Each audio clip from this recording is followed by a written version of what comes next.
Hi guys, welcome to vibrant vibes. இன்றைக்கி சின்ன மருமகள் எபிசோடில் என்ன நடந்துச்சுன்னு பார்க்கலாமா? இன்றைக்கி எடுத்தோடனே அப்பத்தா கனவு கண்டு அலறியடிச்சுன்னு பயங்கரமாக அலறியடிச்சுன்னு எழுதுவாங்க. அவங்க கனவுல சேதுவும் தமிழும் மறுபடியும் பிரிஞ்சிருவாங்க. இதை கண்டோடனே அவங்களுக்கு ரொம்ப அதிர்ச்சியாயிட்டு ரொம்ப அலறியடிச்சுன்னு எழுந்திரிச்சு ரொம்ப அப்செட்டாக இருப்பாங்க. இங்கே காமேஷ்க்கு பணக்கார வேஷம் போட்டு இவங்க சித்ராவும் ஈஸ்வரியும் நெக்ஸ்ட் என்ன பண்ணணும் அதெல்லாம் சொல்லுவாங்க. காமேஷ் கேட்பாங்க, எப்படி அவங்கள என்ன பணக்காரன் நம்புவாங்க? நியூஸ் பேப்பரில் டிவிலெலாம் வரணும்ல, அதுக்கெல்லாம் என்ன பண்ணுங்க, அதெல்லாம் நாங்கள் பார்த்துக்குறோம், எல்லா வித்தையும் நாங்கள் பார்த்துக்குறோம், நீ இதை மட்டும் பண்ணுன்னு சொல்லிடுவாங்க. இங்கே அப்பத்தா ஒரே சோகமாகவே இருப்பாங்க. சேது கேட்பான், அப்பத்தா என்னாச்சு உனக்குன்னு சொல்லிட்டு.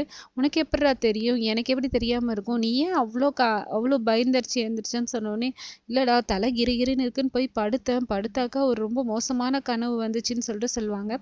நீ எதுவும் பயப்படாத, கனவு அதெல்லாம் ஒன்றும் பழிக்காதுன்னு சொல்லிட்டு, நீ உன் வாய் முகூர்த்தம் அப்படியே பழிக்காமல் இருந்தால் ரொம்ப சந்தோஷம்டான்னு சொல்லுவாங்க. நீ ஏன் சோகமாக இருக்கிற?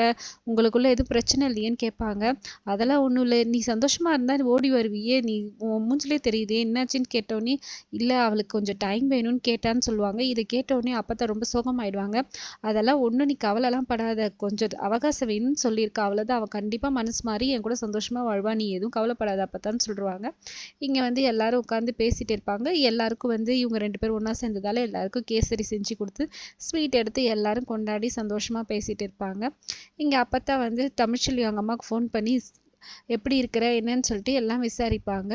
அவங்களுக்கு அந்த கனவு கண்டதே மனசுல ஓடிக்கிட்டே இருக்கும். இங்கே இவங்க ஈஸ்வரியும் சித்ராவும் இவங்களை தாமரையை வெறுப்பேற்றுறதுக்காகவே காமேஷ்காக ஒரு புக்கே பிரிண்ட் பண்ணி எடுத்துன்னு காமேஷ் ஆஹா ஓஹோன்னு சொல்லிட்டு இவனை பற்றி பேசிட்டு இருப்பாங்க. இதை கேட்டோடனே தாமரைக்கும் சாவித்திரிக்கும் இவன் நிஜமாலுமே பெரிய பணக்காரன் போலன்னு சொல்லிட்டு படிப்பாங்க. படிச்சுட்டு தாமரை இவர் உனக்கு தான் சொல்லிட்டு இவங்க 2 பேரும் முடிவே பண்ணிட்டு டூயட்லாம் பாட ஆரம்பிச்சிருவாங்க. இங்கே அப்பத்தா ஸ்கேன் எடுக்க போகணும்னு சொல்லிட்டு ஃபோன் வரும்.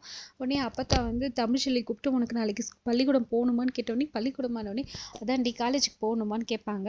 ஆமாம், ஏன் கேட்கும்போது, இந்த மாதிரி ஸ்கேன் எடுக்க வர சொல்லியிருக்காங்க, நாளைக்கு நம்ம போகணும்னு சொல்லுவாங்க. இதை சேது கேட்டுட்டு நானும் வருவேன்னு சொல்லுவான். அப்போ தான் வேணாம், நீ எல்லாம் வேண்டான்னு சொன்னோடனே அவன் அதெல்லாம் முடியாது, நான் கண்டிப்பாக வந்தே தீருவேன்னு சொல்லிட்டு போயிடுவான். இங்கே நைட்டு தமிழ்ச்செல்விக்கிட்ட தமிழ் நாளைக்கு ஸ்கேன் எடுக்க போகிறது நினச்சா எனக்கு படப்படப்பாக இருக்குது, தூக்கமே வரல, குழந்தைய பார்க்க போகிறேன்ற ரொம்ப ஆசையாக இருக்குன்னு சொல்லிட்டு சொல்லுவான். நெக்ஸ்ட் டே ஸ்கேன் எடுக்கவும் போயிடுவாங்க. நாளைக்கு தான் அவனுக்கு 2 குழந்தை இருக்கிறது தெரிய போகுது. அந்த மொமெண்ட்காக வெயிட் பண்ணுவோம். Thank you friends.